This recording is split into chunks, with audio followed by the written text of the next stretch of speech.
Welcome to the Sports Card Lessons Podcast with me, your host, Ken. I'm a retired teacher documenting my hobby journey here on the pod, finding teachable moments to share with all of you along the way. Don't forget to hit me up on Instagram at sportscard_lessons. Hit the follow button. And you can watch these episodes on the Sports Card Lessons YouTube channel. Welcome, everyone. How is everyone doing? Whether you're watching on YouTube or listening to the podcast, please hit the subscribe button and leave some feedback. Huge shout out to the Content Creator Roundtable.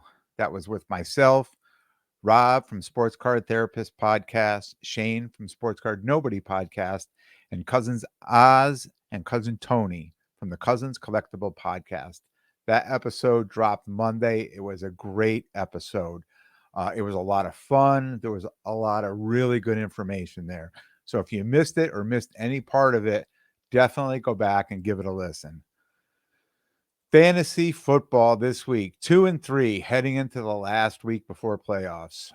Two teams guaranteed in the playoffs. The third team is a winning I'm in.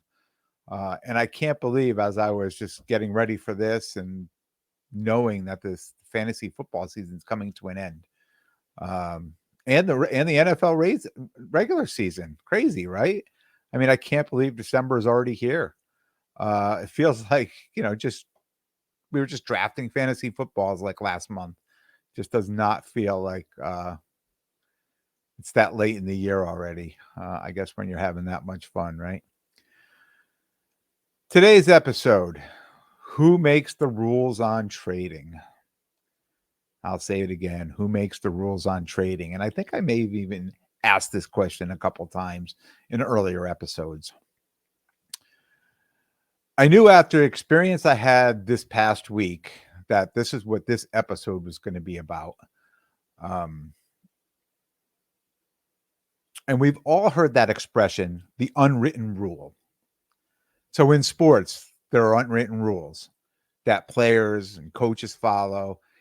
It shows respect to the game, fellow players. We see that in sportsmanship and gamemanship. And the unwritten rule is not, it's just, they're created so that you're not disrespecting other players or disrespecting the game itself. That's, and anything, and anywhere in life you go, no matter what you do, there are unwritten rules. I mean, I'm using sports here, but it exists everywhere. I mean, I worked in a prison for 28 years, and the inmates themselves had their own unwritten rules that they lived by in prison. So no matter where you go in life, there's these unwritten rules. When it comes to the hobby specifically, buying, selling, trading cards,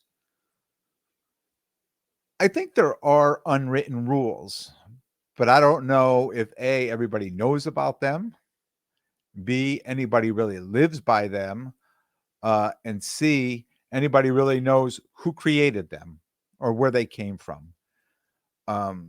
And I think they're very different depending on who you talk to. So I have friends in the hobby that have been in the hobby 30, 40 years, and I'll talk to them about trading, and they say, I never trade.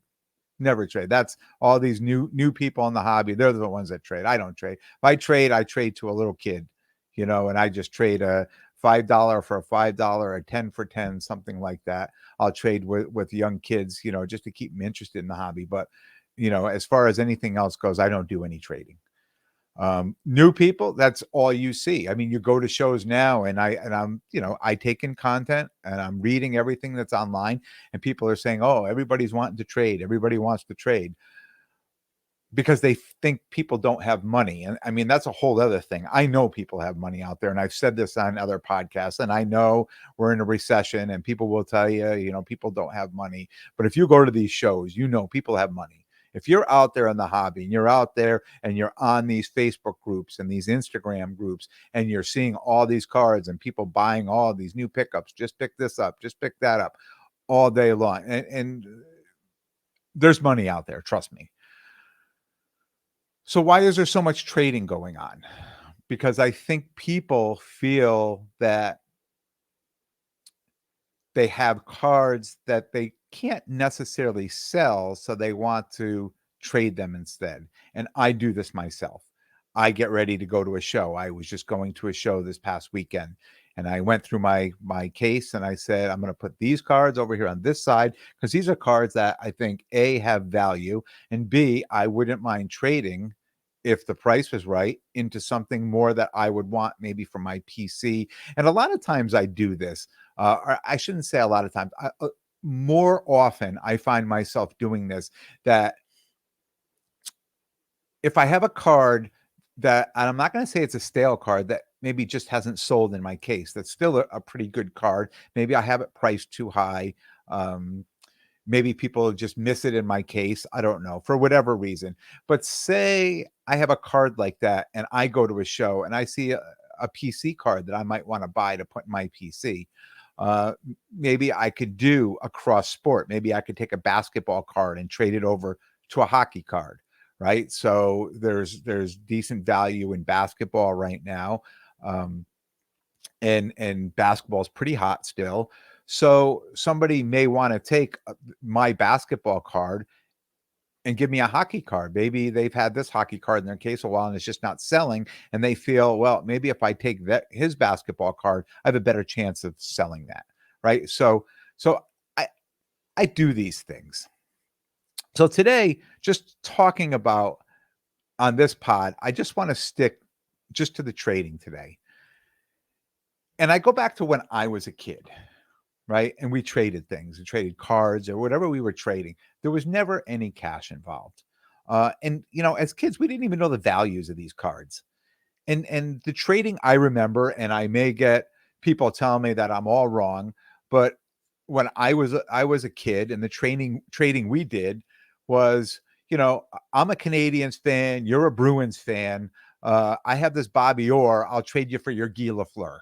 Right. And it wasn't about, oh, Bobby Orr was more expensive than Guy Lafleur, or the comps on Guy Lafleur are higher than the comps on. It had nothing to do with that. It had to do with, you had a card from my team, I had a card for your team, we switched and we were both happy. Right. And that's really what I remember as a kid about trading. Um, but no matter what we did, it was always a one for one. We weren't saying, I'm going to trade you this one card for those three cards because this card is way more expensive than that card. We didn't know the values of those cards. I mean, we just knew who the players are. We loved the sport, and that's what we were doing with these cards. Um, but when it comes to trading today, it just seems like, the rules of it are all over the place. The deals are seem to be becoming more and more lopsided. And I hear deals going on, and people come to my table at shows and they say, "Oh, are you buying? Are you trading?" I say, "Sure, let me see what you have," and I'll take a look at the card. And sometimes, they'll say, "Oh, I'm interested in this card. Will you take?" And the values aren't even there. They're not even close. They're not a one to one. And when I try to start to even it up, I'm gonna go. I'm all set. Okay, good. It's I'm not sure what they're expecting, and I'm sure they don't know what I'm expecting, because there's really, what are the rules to live by? When you're at a card show, if there's a price on a card, I mean, okay, what's a decent rule of thumb? If I come up, the price on a card should be close to comps. It's probably going to be a little over comps. I know it. I do this in my case, and now we negotiate a little bit. Oh, you got this card for $100, but the last comp was $85. And what are they going to say? Will you take 70 for it? No, I'm not going to take 70 for it, but I'll take 90 for it. Well, will you take 80? Well, I'll take 85. Okay, 85. We'll shake. It's a deal. Now we made a deal. And this is what we do. We do this little dance at the table. And we all know what the dance is. Even when I'm on the other side of the table and I'm out in the show, I know what that dance is. I know what we're doing. But when it comes to trading, it's all over the place because nobody has any idea. If I have a card, I have no idea if you're going to tell me I'm only going to give you 50% value on that card, or I'm going to give you 80% value, or I don't know. I have no idea, because I could go to three people in the room and show them this card and they'll give me three different prices on a value. So it's very difficult when it comes to the trading, because what are the rules? And no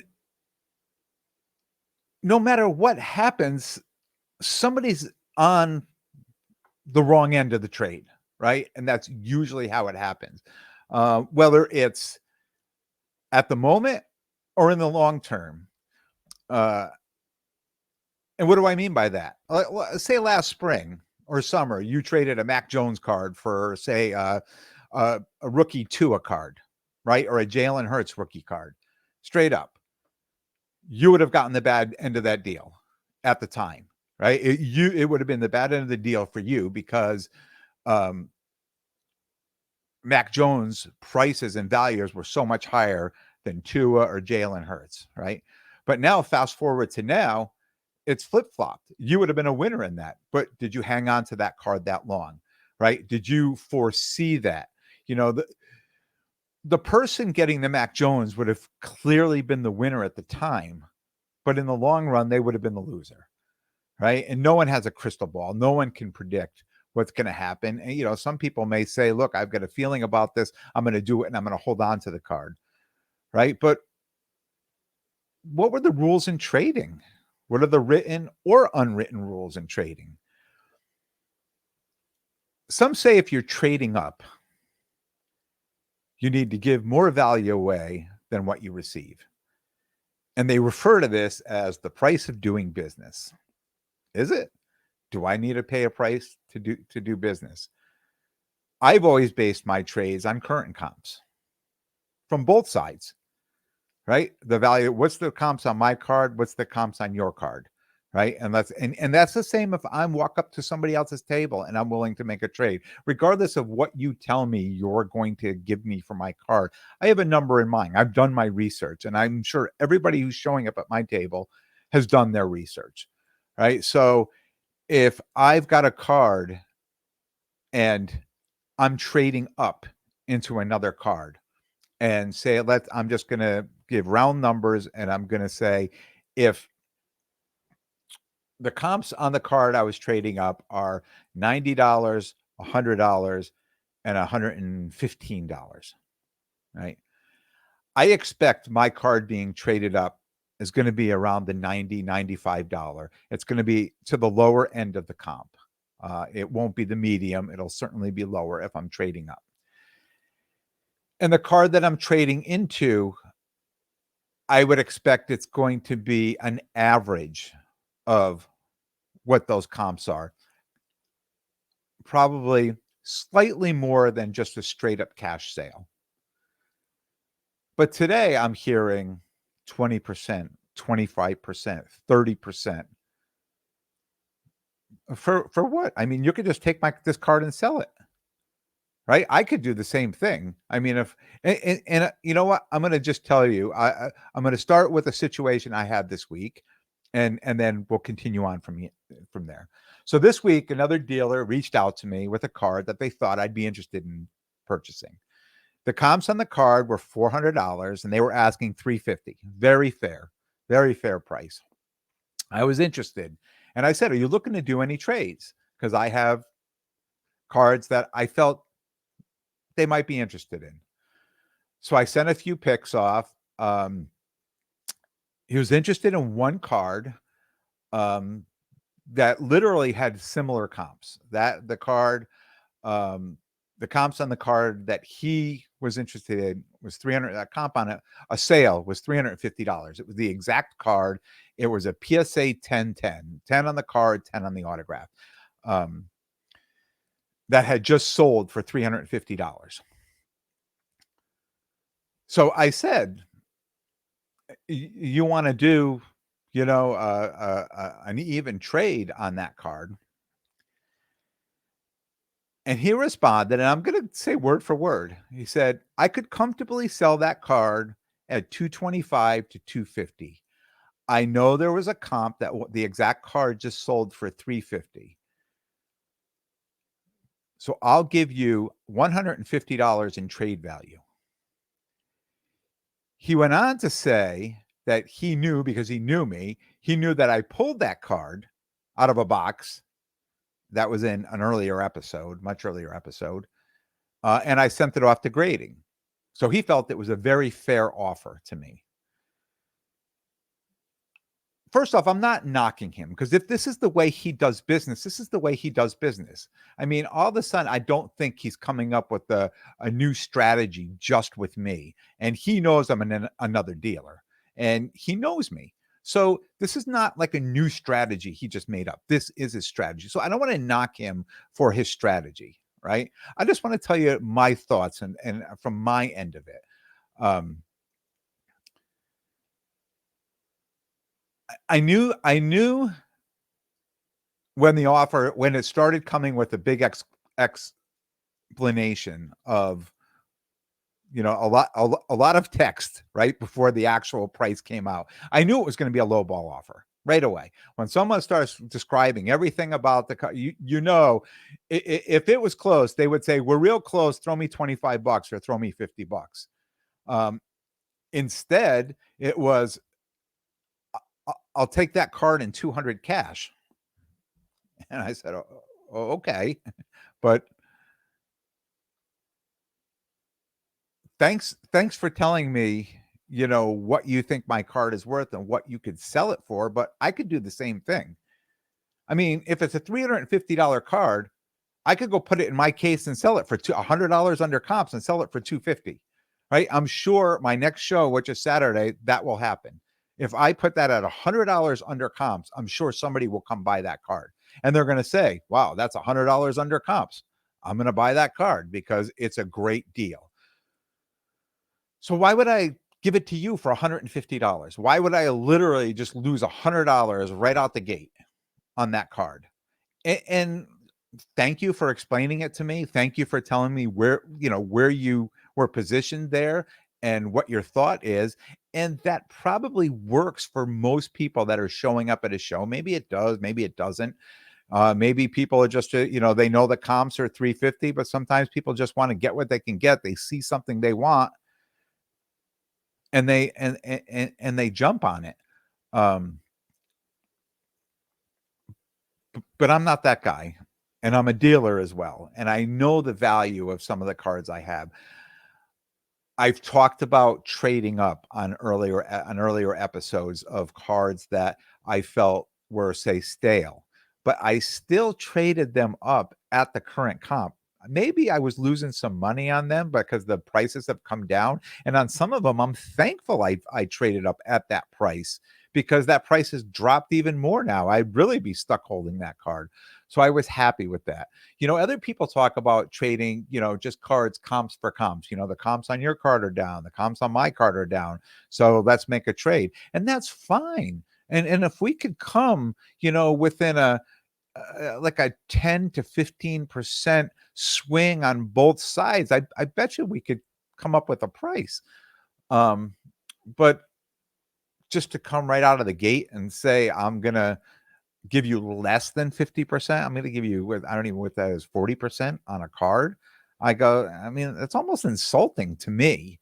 I mean, it's almost insulting to me that you would even say, knowing I'm a dealer, that you would even say that. And again, on the other side, I'm not knocking you. And I know you're a listener of the show, so I'm not knocking you. Uh, uh, I'm just telling you how, from my point of view, how I felt and what my thought process was with this.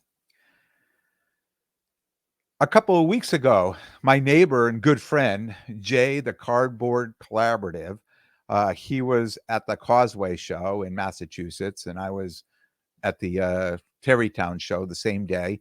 And he sent me a pic from the Causeway of a Patrick Mahomes XRC PSA 10 card because I've mentioned on here a number of times, that I would like to get into one of those cards. I'd be willing to trade up into one of those cards. And I know the current comp was in the mid 4,000s of that card, anywhere from 42, 46, 47. And in the picture he sent, the sticker on the card said 6K trade value.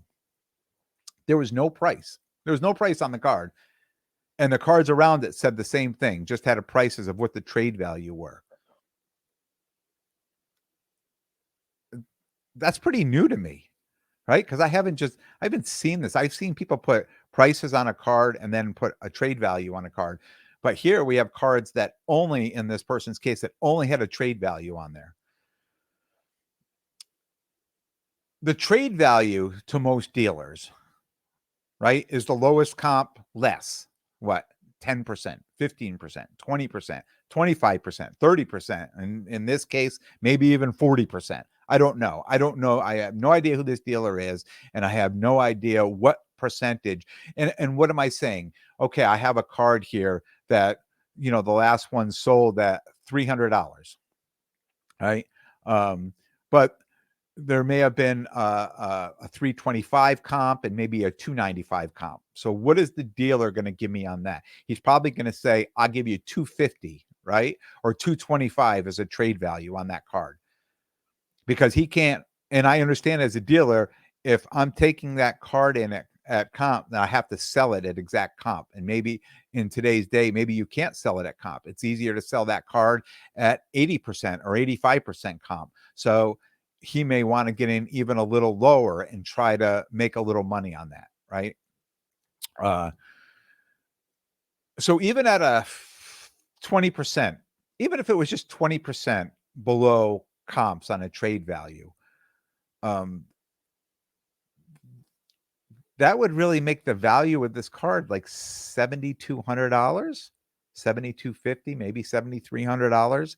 I mean, that's not bad for a card that's worth 45, or comps are $4,500 on the card, right? I know this card was much higher a few months ago, but everybody's card was much higher a few months ago. So what are the rules? Written, unwritten, in trading? Do we make them up individually? Because nobody seems to know or follow any rule of thumb when it comes to trading. I've heard this expression, the price of doing business, thrown all around. And it's usually with high-end cards. And I think to myself, it's the rich getting richer, right? If you've got a guy that's got a $10,000 card and somebody really wants that $10,000 card, it's probably going to cost them in complete trade maybe $13,000 or $14,000 in cards to get that $10,000 card, right? So it's the rich getting richer on this one. And if it's a cash and a trade, then what happens? Does the comp become more of a comp because I'm giving you cash on top of it? Or is there a percentage being, maybe that 25 or 30% maybe gets pulled into 20% because cash is coming, and maybe not. Maybe it's, I'm only going to give you 70% or 60% or 55% on your trade, and then you can just give me cash to make up the difference of it. Is cash really becoming king in this deal, or should have just paid all cash to begin with? I try to be fair as possible when I'm doing trades, because I don't want anyone walking away feeling like they've given up too much. And I don't want to give up too much myself. And when I'm at a table, and if you've been to my table and if you've made a deal with me, I talk about it. I'll tell you what I'm thinking. And if I take that card, what I'm going to pay for it, what I'm going to put the price on, and what I'm going to put it in my case for, and what I'm hoping to sell it for. I'm completely transparent when it comes to that. I'm not hiding anything. And sometimes it's a card that come in that I just may want to keep myself, and it won't even make my case. And I'll tell you that too. In doing that, I find myself getting a lot of repeat business. A lot of people come back. They're happy to come back and see me. What's new? What do you have new in your case? Oh, I've got a few things I think you might be interested in. And this is the type of environment I've created for myself at the shows. It's a very relaxed, it's a very friendly environment. I talked, maybe in late 20s episode, I talked about trying to make a deal. And then I did make a deal for a Trevor Lawrence XRC PSA 10 that probably took over an hour at a show. And I felt wiped out. I wasn't even set up as a dealer. I ran into this person at a show, and I spent all this time making a deal, and he was a very hard person to negotiate with, because every time he had a deal, he wanted to change it, and he kept changing it, and he kept changing it. And I vowed, after I made that deal and I walked away, that if I'm making a deal, and it's turns into that much work. I'm not gonna make the deal. It's too much work for me. I'm not out here. This is a hobby, and I've talked about this. It's to be fun. It should be fun. It shouldn't be hard. Like, I shouldn't go out there and be getting frustrated, and because I'm not doing it right if I'm getting beat down, what I'm doing out there. Um, this hobby for me is what I make of it. Is what I make of it for me. So when I go out there, maybe people say, "Oh, you should have got more for this card," or "You should have not given that much for that." Sometimes I tell my friends around me, my people in the hobby around me, this was the deal I made. Oh, was it that good? It was good for me. The deal was good for me, and it was good for the other person, right? This way, we're both pretty happy with what we did, what we walked away with. I don't need to get rich on the hobby. Just pay for my day. Let me get out there and see people and have fun. That's, see these cards. That's really what it's all about. And I know for other people, it's a lot more than that. And I understand that. I clearly do. I've been blessed in my life to be in a position where I could casually go to these shows and make my own experience, create my own experience at these shows. But I never will, and I'm hoping someday there will become, that written rule or unwritten rule, or that, you know, s we could just create a trading scenario that works for everybody, and it doesn't have to change for every single dealer. That I find to be the hardest part, um, is the trading, because I would like to do more trading, but I'm not giving my stuff away. It makes no sense for me, um, unless a card that I'm looking at is a one of one. It may look great right there in front of me, but we all know whatever we see at a show, we pull out our phones and we can pick it up online, right? We can go out and read and look up and find that same exact card. Somebody else has got that same exact card, and I understand some of these cards are numbered to 5 or to 10 or to 25 or 9, whatever they are, but most of the time you can find that card. We find comps on all the cards, right? So that means one recently sold. And we'd be able to find it somewhere else as well. And I understand that. That's why I don't get crazy with my prices when people come in and look, because I know what they're looking up. Recent pickups. This past weekend, I went to the Enfield, Connecticut show, and I made a pretty big deal with my man Ryan at War Chief Cards. So I picked up some from him. I picked up 3 Alex Ovechkin cards. I'll share them with you. The first one is a 2016 Fleer Showcase, white hot, numbered to 25, PSA 9. I'll hold that one up there for you. Let's see if you can see that. The next one is a 2012 Fleer Retro Legacy Collection, numbered to 150, PSA 9. Again, if you're on YouTube, I'm holding those up. And the third one was a 2012-13 Fleer Retro Playmakers Theater, numbered to 100, and this is the BGS 9. All great cards.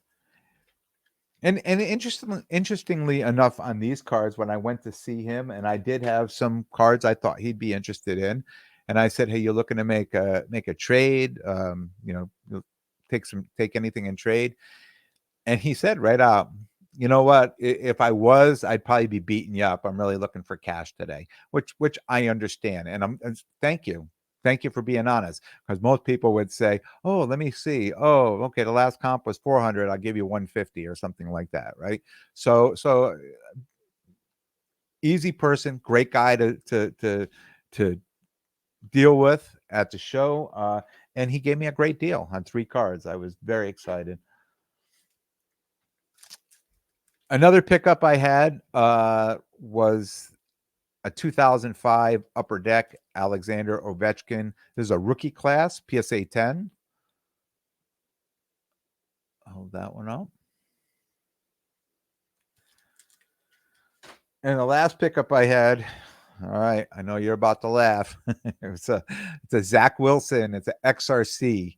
It was sealed from Panini, and I actually bought this on eBay, and it took this person forever to ship it. It's been like 2 weeks, and now it finally showed up. Where this guy's probably not going to get to start again the rest of the year, but it is an XRC, and it was ungraded, and the card looks pretty gradable, and it was a very good price, so that's why I picked it up. No laughing. Upcoming shows. At the last show this weekend, the Garden State Card Show, Hasbrook Heights, New Jersey. Looking forward to that. Looking forward to seeing all my friends down there. We just had a last show not too long ago, and love going down there. Love these shows. Looking forward to a great day. And then a week from Sunday, on December 18th, is the Big Apple Trading Card Show at the New Yorker Hotel in New York City. And then into next year, 2023, I can't believe it's already here. The New England Card Show at the Mass Mutual Center in Springfield, Mass. That's January.